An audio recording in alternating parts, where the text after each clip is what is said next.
Consider a place that has seen the rise and fall of civilizations, the clash of armies, and the flowering of brilliant minds. Have you ever considered the history of Central Asia? Today we tell the story of Uzbekistan. Surrounded by vast deserts, towering mountains, and the life-giving waters of ancient rivers, this land has been a magnet for traders, conquerors, and dreamers for centuries. It is a land that throughout its history will challenge your perception of the familiar and show you something truly unique. So prepare to leave your preconceived notions behind as we begin to unravel the layered history of this historic treasure trove. Long before the names of empires and great leaders were written on the pages of history, there were people living here. The earliest known settlements date back thousands of years. And then came the Silk Road. It was not a single road, but a network of paths and trails that pulsed with the lifeblood of trade. It brought with it new goods, new ideas, and new people. Uzbekistan was not just a rest stop. It was a vital artery on this historic trade route. The cities along its path became centers of culture and exchange, laying the foundation for what was to come. It is here, amid the echoes of ancient caravan, that we begin to truly understand the history of this land. The impact of these ancient civilizations attracted the attention of vast empires. First came the Persians, who brought structure and governance to the region, but then came the turmoil of Alexander the Great. His armies swept across Central Asia, leaving their mark on the landscape and cultures. He married a Sogdian princess and established cities that became important centers of power in the region. Although his empire was short-lived, its impact was deeply felt. Imagine the clash of swords, the rise and fall of great leaders. This was an era of human drama on a grand scale being written on the land itself. As empires rose and fell, a new era dawned, the spread of Islam. This brought with it a flowering of knowledge and culture. From the 8th to the 13th centuries, the region blossomed into a beacon of intellectual brilliance. This was the Islamic Golden Age, and Uzbekistan was at its heart. Brilliant scholars, mathematicians, and astronomers made groundbreaking discoveries.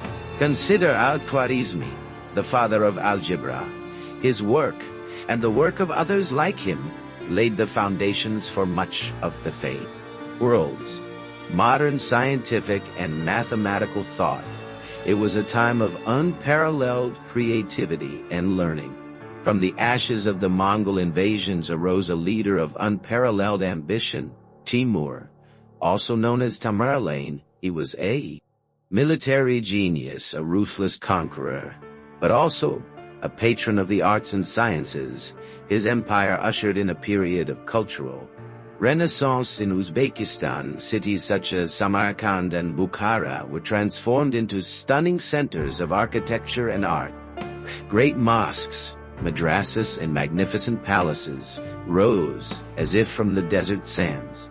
This period marked a fundamental turning point in the country's artistic development, leaving a legacy that is as inspiring today as it was then. Imagine the ambition of these colossal monuments, these testaments to an age of unparalleled opulence. After the Timurids, the region was divided into several khanates, local kingdoms ruled by khans. These were times of local conflicts and shifting loyalties. But in the 19th century, a new power began to assert itself: Imperial Russia. Slowly, but surely, Russia extended its influence over Central Asia, eventually bringing Uzbekistan under its control.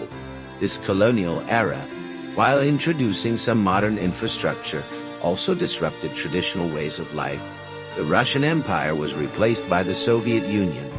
Uzbekistan became a Soviet republic, and daily life underwent another transformation, this time under the banner of communism, collectivization, industrialization, and a complete overhaul of the cultural landscape fundamentally reshaped the country. But the dream of self-determination was not extinguished after the collapse of the Soviet Union in 1991. Uzbekistan finally declared its independence. This moment of freedom was not just a political event. It was a reclamation of its history, its culture, its identity. It marked a critical turning point in its broad national history. Today, Uzbekistan is forging its own path, proudly embracing its heritage while also looking to the future. From its historic cities to its vibrant cultural traditions, it is a country where past and present are intertwined. The spirit of the Silk Road lives on in its bustling bazaars and the warmth of its people. Yet Uzbekistan is also modernizing, embracing new technologies, and developing a unique national identity in the 21st century. The reflections of these ancient empires are still there. They are written into the nation's culture, but Uzbekistan is no longer living in their shadow. It is a new era for Uzbekistan. It is a nation finding its voice,